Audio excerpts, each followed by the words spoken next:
S'il vous plaît. Merci beaucoup d'accueillir Valérie Masson-Delmotte, s'il vous plaît, sous vos applaudissements. Merci beaucoup.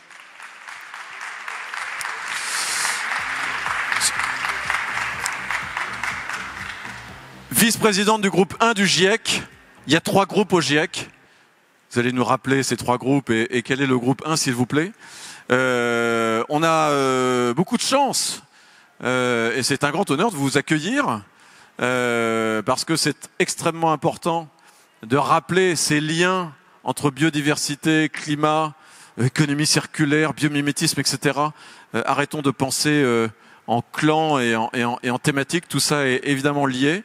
Et on avait démarré l'année dernière, c'était Jean Jouzel qui nous avait fait le plaisir de venir, on a toujours voulu relier ces enjeux-là, même si c'est pas évidemment nos cœurs d'expertise.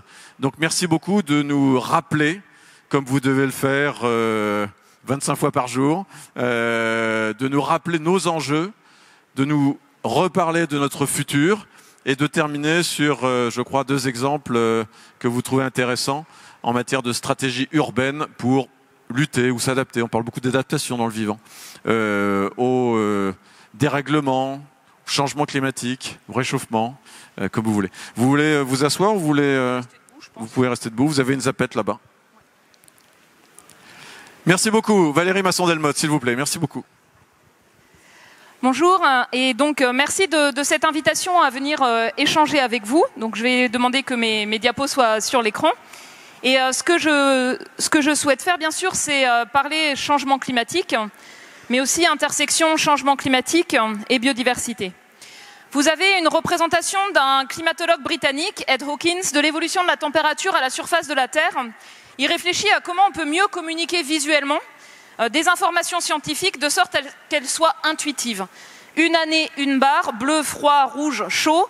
Vous visualisez l'évolution de la température à la surface de la Terre. Vous pouvez faire votre propre code barre pour chaque pays, pour chaque région du monde. Donc nous en sommes à 1 degré de réchauffement. Ce réchauffement, il se poursuit au rythme de 0,2 degrés de plus tous les 10 ans en ce moment. Les émissions mondiales de gaz à effet de serre sont responsables à 100% de ce réchauffement et elles continuent à augmenter. Donc voilà la situation actuelle. Alors comme je suis un peu bavarde, je préfère commencer par les points importants de cette présentation. Donc le climat de la France et du monde change, avec des effets qui sont visibles partout sur les écosystèmes, comme sur les activités humaines. C'est dû aux rejets mondiaux de gaz à effet de serre. Une partie des changements futurs sont inéluctables, à horizon 2050 en gros, et il faut s'y préparer par l'adaptation, la gestion de risques, le renforcement de la résilience, pour réduire les risques. L'évolution à long terme, en gros, au-delà de 2050, elle va très fortement dépendre des émissions de gaz à effet de serre à venir. Et donc, on a autant de leviers d'action possibles. Et les villes, elles jouent un rôle extrêmement important en termes d'émissions de gaz à effet de serre. Elles ont donc un potentiel d'action particulièrement important. Il y a de nombreuses options pour construire des trajectoires de développement, c'est-à-dire permettre à tous de vivre dignement, protéger les écosystèmes et leurs services et la biodiversité, de sorte à ce que ce développement soit résilient dans un climat qui va continuer à changer et en allant vers la neutralité carbone. Et enfin, dans ce contexte-là, les villes jouent un rôle majeur. Alors, je veux mettre l'accent sur l'évaluation de l'état des connaissances scientifiques qui est produit par un travail colossal. Donc, il faut imaginer derrière moi les 91 auteurs du rapport spécial sur 1,5 degré, les 1000 relecteurs, les 107 auteurs du rapport sur le climat et l'usage des terres, les centaines de relecteurs associés. Et c'est leur travail sur la base, pour ces 2 rapports-là, de plus de 13 000 publications scientifiques, que je vais survoler dans quelques minutes. J'ai mis ma tenue de combat pour la partie océan et cryosphère, puisque le 25 septembre à Monaco, on rendra public notre rapport d'évaluation sur les océans et les glaces dans un climat qui change, avec des enjeux particulièrement importants pour les endroits qui dépendent des glaciers dans les hautes montagnes, pour les régions polaires, pour les écosystèmes marins, y compris côtiers, pour toutes les zones de littoral, en particulier les zones de basse terre, qui vont devoir faire face à une montée du niveau des mers qui aujourd'hui a accéléré parce que le Groenland, parce que l'Antarctique y contribue davantage qu'il y a quelques années. Donc ça, c'est juste pour mettre l'accent sur ce qui va se produire dans quelques jours, et j'espère que vous serez avec nous par la pensée pour la finalisation de ce rapport.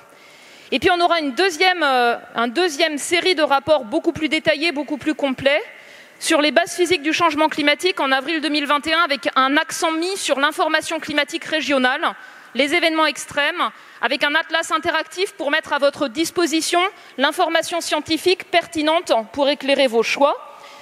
En juillet 2021, sur les solutions dans les différents secteurs d'activité et aussi transverses aux différents secteurs d'activité pour réduire les émissions de gaz à effet de serre. Et enfin, en octobre 2021, les solutions en termes de renforcement de résilience, d'adaptation, de réduction de vulnérabilité, tout ça contribuant à un rapport de synthèse prévu pour 2022. Donc je l'ai déjà dit tout à l'heure, on est dans une situation où on a un réchauffement qui a des effets déjà visibles. Au rythme actuel, on sera sur un réchauffement de 1,5 degré par rapport à la fin du 19e siècle, entre en gros 2030 et 2050. Plus on émet des gaz à effet de serre, plus ça va se produire vite. Et donc un monde 1,5 degré plus chaud, c'est le monde de nos enfants, quand mes enfants auront mon âge. Si on ne réduit pas de manière extrêmement volontaire et rapide les émissions mondiales de gaz à effet de serre, le réchauffement dépassera 1,5 degré et s'amplifiera. Et les évolutions à moyen terme vont dépendre de nos émissions de gaz à effet de serre, mais il nous reste une marge de manœuvre dans les mains. En France, on a un réchauffement au-dessus du continent qui est plus important que la moyenne planétaire. On en est déjà à 1,4 degré. Le réchauffement est plus marqué au-dessus des continents qu'au-dessus des océans. Il s'est accentué au cours des derniers 30 ans, avec en particulier des vagues de chaleur plus intenses et plus fréquentes. Et vous avez certainement observé à quel point nos villes, nos infrastructures ne sont pas prêtes à permettre de vivre dignement pendant ces épisodes chauds. Notre agriculture, elle est aussi exposée et vulnérable. On est dans une situation d'augmentation des précipitations au nord de la France et de baisse en moyenne dans le sud de la France. On a une baisse des précipitations dans toutes les régions de climat méditerranéen. La question de la gestion de l'eau durable, elle est étroitement liée à la question de l'évolution du climat. Plus le climat change, plus on s'attend à une baisse de l'abondance d'eau dans les régions, en particulier de climat méditerranéen. On doit aussi faire face à une augmentation de l'intensité des pluies torrentielles dans le sud-est de la France. C'est quelque chose qu'on observe dans de nombreuses régions et qui va être amené à s'intensifier. Les océans plus chauds permettent d'avoir plus d'évaporation. Une atmosphère 1 degré plus chaude, elle peut contenir 7% de plus de vapeur d'eau. La même tempête aujourd'hui n'aura pas les mêmes caractéristiques que la même tempête il y a 50 ans. Il faut s'y préparer, favoriser des options qui permettent de gérer l'écoulement et l'infiltration d'épisodes de pluie à l'avenir avec une intensité plus grande. Et enfin, en France, on observe un assèchement du sol et une augmentation de l'intensité des sécheresses, qui est aussi, pour le pourtour méditerranéen, un des signaux clairs de ce climat qui change. Notre évaluation, elle montre à quel point chaque demi-degré compte. Les risques liés au climat augmentent entre aujourd'hui et un réchauffement de 1,5 degré. Ils augmentent davantage pour un réchauffement de 2 degrés et encore davantage au-delà. Les risques, c'est le résultat des aléas climatiques, de nos expositions, de notre vulnérabilité. On peut réduire les risques en contenant l'évolution du climat, par la maîtrise des émissions de gaz à effet de serre, mais on peut également agir en réduisant les expositions, les vulnérabilités. Ça demande de rentrer l'information sur l'évolution des aléas, de sorte à agir aujourd'hui sur ces dimensions de risque. Plus le niveau de réchauffement est élevé, plus les conséquences régionales augmentent, en particulier avec des enjeux majeurs pour les zones de climat sec ou méditerranéen pour la sécurité en eau. Dans les pays les moins avancés, avec des enjeux extrêmement importants, comme dans les tropiques, pour la sécurité alimentaire, aussi bien pour les rendements des pêcheries tropicales que pour les rendements de céréales clés comme le blé, le maïs, le riz ou le sorgho. Des enjeux majeurs pour le littoral avec la gestion de risques liés aux aléas côtiers. Ces aléas côtiers tiennent à la montée graduelle du niveau des mers, à des risques de submersion côtière qui augmentent de manière disproportionnelle. D'ici 50 ans, ce qui était un événement centennal de haut niveau marin, dans beaucoup de régions du monde, ce sera annuel. Et enfin, les enjeux sont également importants sur l'intensité du réchauffement par rapport à la préservation de la biodiversité et finalement pour le développement humain. Donc on résume, nous, l'évaluation des risques en fonction de l'ampleur du réchauffement sous forme de barres verticales pour différents, par exemple, systèmes naturels, systèmes que nous gérons et pour différents systèmes humains. Et vous voyez que, par exemple, pour les coraux d'eau chaude, on est déjà rentré dans une zone de risque significatif et le risque de dégradation sévère, il est important pour 70 à 90% des récifs de coraux tropicaux, même pour un réchauffement contenu à 1,5 degré, et quasiment pour tous ces récifs de coraux tropicaux autour de 2 degrés. On a des risques importants, par exemple pour l'Arctique, pour les écosystèmes terrestres, le risque de perte d'habitat double entre un réchauffement de 1,5 degré et 2 degrés pour les écosystèmes terrestres. On a des risques importants que j'ai mentionnés pour les inondations côtières, les inondations fluviales, par exemple dans les zones de grands deltas. On a des risques qui augmentent fortement autour de 2 degrés pour les rendements agricoles, en particulier dans les tropiques. Et enfin, on a des risques spécifiques, le tourisme de moyenne montagne en hiver, le tourisme qui dépend des récifs de coraux tropicaux.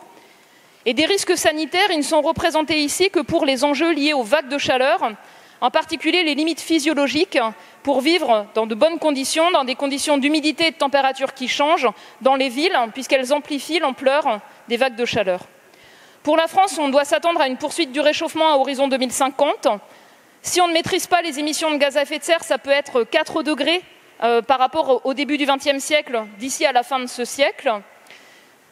Une baisse des jours de gel, une augmentation des journées chaudes. Dans tous les cas, quelles que soient les trajectoires d'émissions de gaz à effet de serre, on s'attend à un doublement de la fréquence des vagues de chaleur plus intenses et plus longues d'ici à 2050. Si on a un fort réchauffement, des changements importants sur l'abondance de l'eau, le cycle hydrologique, avec une augmentation de l'intensité et de la fréquence des épisodes de pluie extrêmes, par exemple, un risque d'augmentation de la pénurie d'eau et de la durée des sécheresses. À horizon 2050, des sécheresses qui pourraient être 2 fois plus longues, 3 fois plus longues à horizon 2100.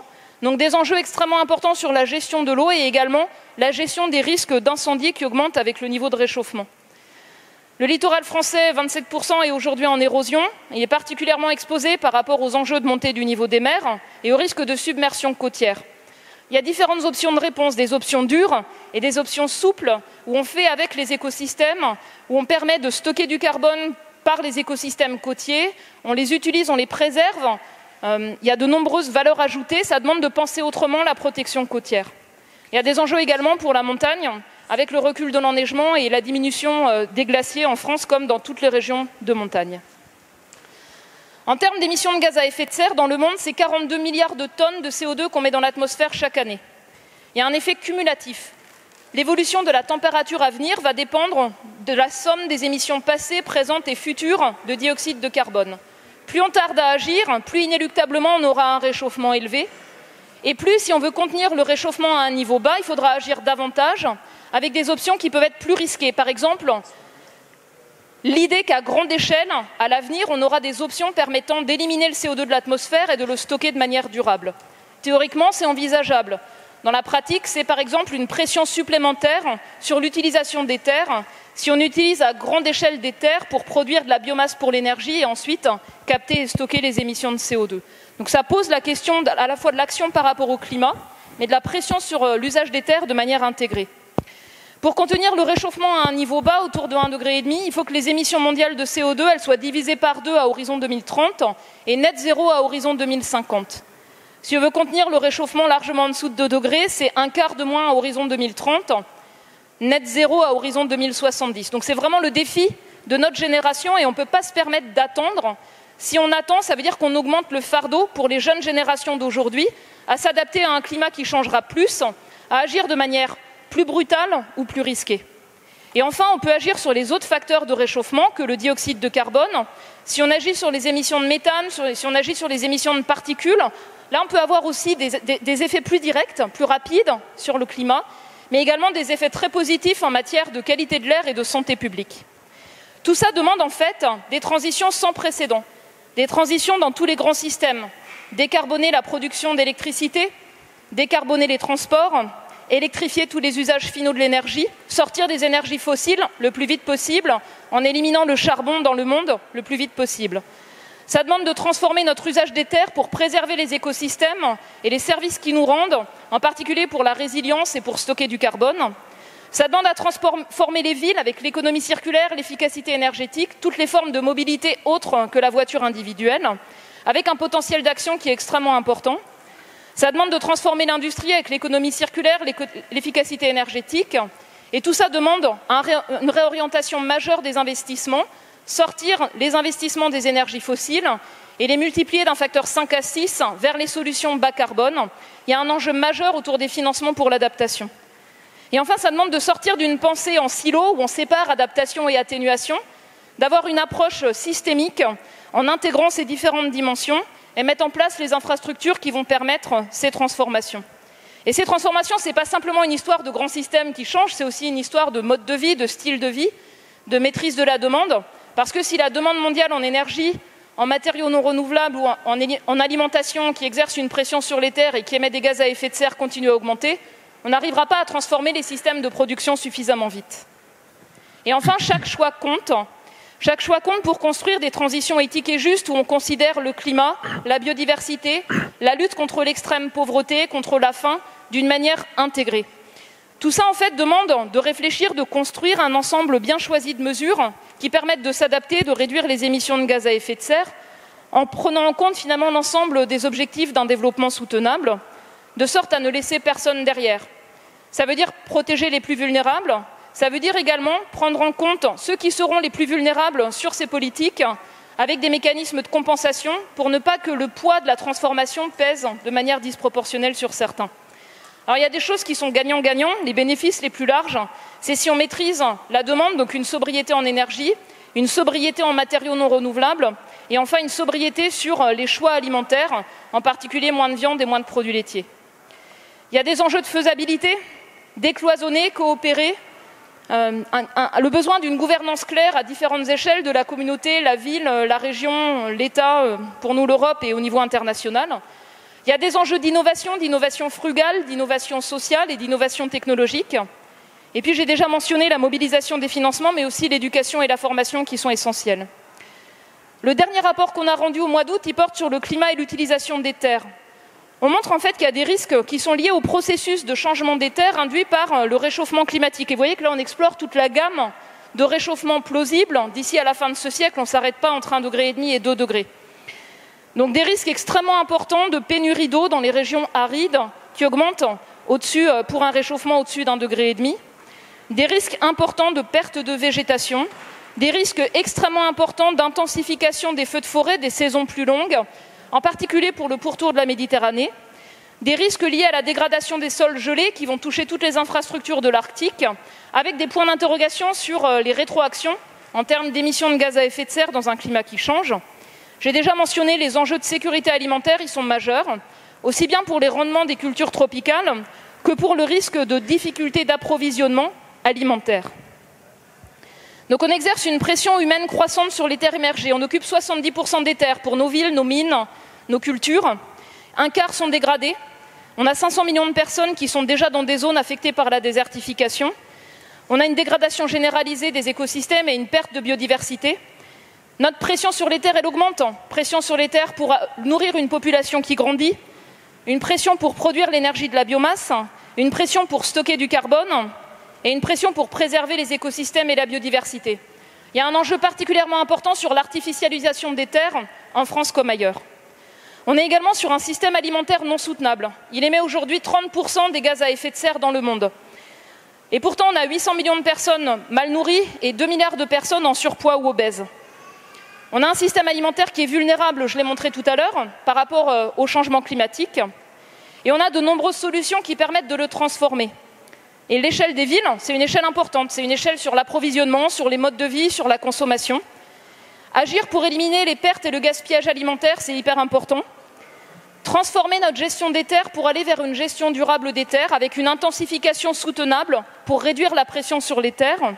Et toutes les pratiques qui permettent d'avoir des cultures résilientes, des cultures qui réduisent les émissions de gaz à effet de serre et stockent du carbone dans les sols, comme l'agroforesterie ou l'agriculture de conservation. Le renforcement des puits de carbone, ça c'est essentiel. Et enfin, une alimentation saine et respectueuse de l'environnement, dans un contexte où on a des signaux, par exemple en France, préoccupants sur la santé nutritionnelle des plus jeunes. Je termine en disant qu'on a également travaillé sur la question des villes. Après 2023, le prochain rapport du GIEC spécial, il portera sur les villes et les sciences du changement climatique. Dans ce contexte-là, on a besoin de davantage de connaissances dans la littérature scientifique. Mais on a aussi besoin de davantage de connaissances pour appuyer l'action des villes vis-à-vis du changement climatique. Donc on a proposé, à l'issue d'une réunion internationale avec plus de 700 participants, un agenda mondial de recherche et d'action avec un ensemble de fils conducteurs. Mesurer, comparer, construire des scénarios précis, publier le retour d'expérience, de sorte à capitaliser sur tout ce qui se passe partout dans le monde. Et on est dans des situations où les villes sont souvent aux avant-postes de l'action sur le climat, mais parfois de manière isolée, et on n'utilise pas assez le retour d'expérience des uns et des autres. Donc il y a vraiment cet enjeu-là de coproduction de connaissances entre le monde académique, les acteurs de terrain, les occupants des villes, les savoirs locaux et les savoirs traditionnels. Et pourquoi j'insiste sur le côté savoirs locaux et savoirs traditionnels? C'est parce qu'il y a également une initiative qui se met en place dans le cadre du groupe ICOMOS de l'UNESCO qui travaille sur le patrimoine, en fait, l'héritage culturel, et qui propose un ensemble de pistes pour utiliser cet héritage, ce patrimoine culturel, pour réfléchir à la résilience, à l'éducation, en faire un levier de transformation, de sorte à mobiliser d'autres communautés partout pour l'action climatique. Donc je voulais juste mettre l'accent sur ce volet. Et je termine en disant qu'on est devant un ensemble de futurs plausibles. On est dans un ensemble de futurs plausibles, c'est de nouveau une barre, une année, bleu, froid, rouge, chaud. Vous voyez que l'évolution future de la température à la surface de la Terre et des risques liés au climat, on est devant des bifurcations. Et ces bifurcations, elles tiennent à quoi? Elles tiennent au moment où on atteindra un pic sur les émissions mondiales de gaz à effet de serre, c'est les petits pictogrammes sous forme de triangle noir. Si on atteint ce pic et que ça diminue rapidement, on laisse la fenêtre possible de contenir le réchauffement à un niveau bas. Et si on atteint le net zéro à horizon 2050, ça peut être autour de 1,5 degré. Si c'est à horizon 2070, autour de 2 degrés ou un peu moins. Si c'est plus tard, on aura un réchauffement qui va s'accélérer, s'accentuer dans la deuxième moitié de ce siècle. Et ce sera notre héritage pour les jeunes générations d'aujourd'hui. Je termine en disant que je comprends l'impatience de ces jeunes générations. Merci. Merci beaucoup.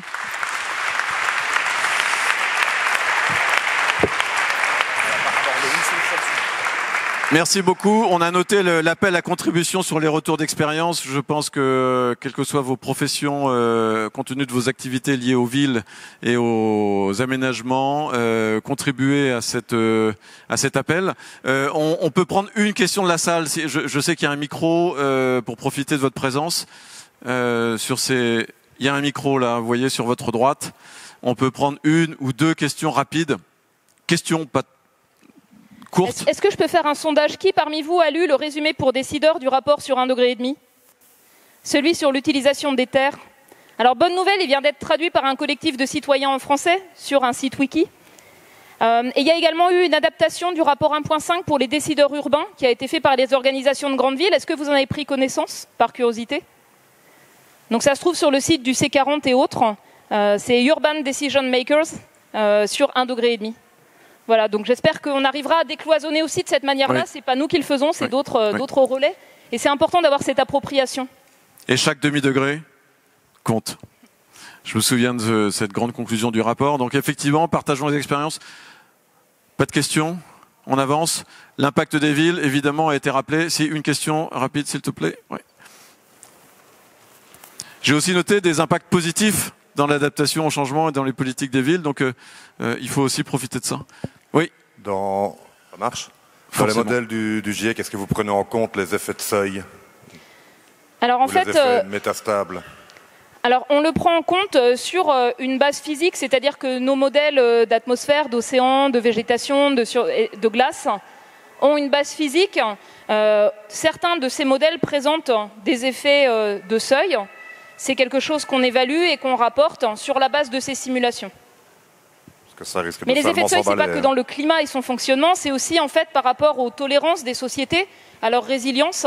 Et ça, c'est un espace pour lequel nos connaissances restent très limitées. Et ce qu'on peut apprendre du passé est aussi très limité, parce que les sociétés d'aujourd'hui, elles ne fonctionnent pas comme les sociétés d'hier. Un grand merci. Je ne sais pas si vous avez quelques minutes encore parmi nous ou pas pour rester parmi nous. Ok. Merci beaucoup Valérie Masson-Delmotte. Merci beaucoup.